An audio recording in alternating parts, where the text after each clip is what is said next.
and trips for our royal family. Well, Maurice McLeod is a social commentator and anti-racism activist, and it's going to be very interesting to hear what he has to say about this morning. Good morning to you, Maurice. Good morning. Before you start, I want to put my hand up here and acknowledge that I haven't mentioned slavery reparations, because Trevor Phillips has suggested that slavery reparations aren't going to be high on the agenda at the Commonwealth conference, and yet I'm reading many other papers that is not the case, and that reparations are very high up the agenda. That notwithstanding, would you like to see a Commonwealth banding together on the global stage? Hello. Yeah, it's a really interesting take that Sir Trevor had on this, I thought, because my first sort of initial reaction was, oh my gosh, he's hankering after days of the Commonwealth, which is, as you say, just the remnants of the empire, and he's sort of thinking that we can be Empire 2.0 and yada yada yada. But as you've just described, actually, Matthew, what he's actually saying, and I do think there's some value in this, is that the nations that were within the Commonwealth have got a history, and I'm not talking about Britain now. I'm talking about the former colonized nations. They have a history, and there would be some value, I think, in those former colonized countries coming together to say, these are the things that we collectively are against, oppression and more interference from the West. Now, I guess the only problem is that you wouldn't invite Britain into that club. I was just going to ask you. The problem would be that how can those nations coalesce without the United Kingdom essentially being at the front of the pack, which is, I presume, something that would need to be addressed. Exactly that. I mean, we've got to remember, as you say, why the Commonwealth was formed. And it was formed so that Britain could carry on having exactly the soft influence that you've just spoken about. And there's something interesting, actually, in your lead-up. You said, which shows how we think of the Commonwealth, is that you said, oh, look, loads of people around the world, there's a survey, loads of people in all these countries, they like Britain. You therefore they like the Commonwealth. So that this linking of, oh, if you like Britain, then you like the Commonwealth. That's how it was supposed to be. Now, unless we're going to break away from that and stop the Commonwealth from being this voice of Britain and actually allow it to be a developmental tool, not developmental is the wrong word, because that again sounds like we're imposing what we think those countries should do. But if the Commonwealth could be a voice for those formerly colonised nations, which are often in the global south, to come together and speak about the things they genuinely and collectively want, that would be great. But yeah, we just need to get out of the way.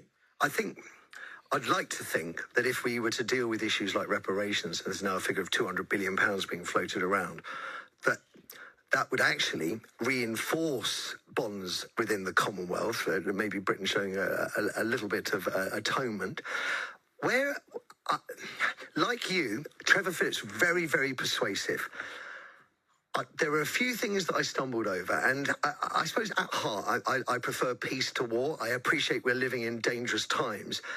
Then the idea that the direction of travel, the theoretical direction of travel, would be that we end up with a proto-military Commonwealth alliance. It's like I can see the argument. It's just, we've already got loads of blocks that do that, haven't we? NATO, UN, etc. Maybe something that fought for peace. Yeah, I mean the idea that all these countries should come together, and the thing that they should think to do is have another military force. Like you say, Matthew, we've got more than enough war in the world. The last thing we need is more of it. But if it's okay, so the countries are worried about being invaded and they need to know that they could stand up if they're invaded. I could vaguely see that argument, but again, I don't think that's the direction this should go in. I think the direction should be, how do we make sure that the world economy is fairer? At the moment, Africa loses 30 billion quid a year, more than it gains in aid. And a lot of that is happening because of things like the Commonwealth sort of maintaining the old paternalistic, we're in charge and we'll help you out, little Africa, when you need assistance. Break away from that, and then it could have some value. It's interesting that arguably the biggest stumbling block is the people of the United Kingdom, who appear to have, but it's difficult to extrapolate from a survey, but appear to have a not very positive view of the Commonwealth compared to, or our role within the Commonwealth. How do you address that? I did find that funny, and that's we're I suppose there's an element of we're our own worst critics, and how I took those results, sort of saying that Britain does have quite a positive view. The world has a positive view of Britain. That kind of shows that the Commonwealth did do some of its work. There is a bit where the monarchy and the Commonwealth and all that sort of stuff that we push out, it does get in people's head, and they think, oh well, they do seem to be doing good things. Now, whether we are or not, I think is a much better question. But we are very good at PRing ourselves, I think, Britain, because a lot of these countries have quite a lot to be cross with us about, I'd say.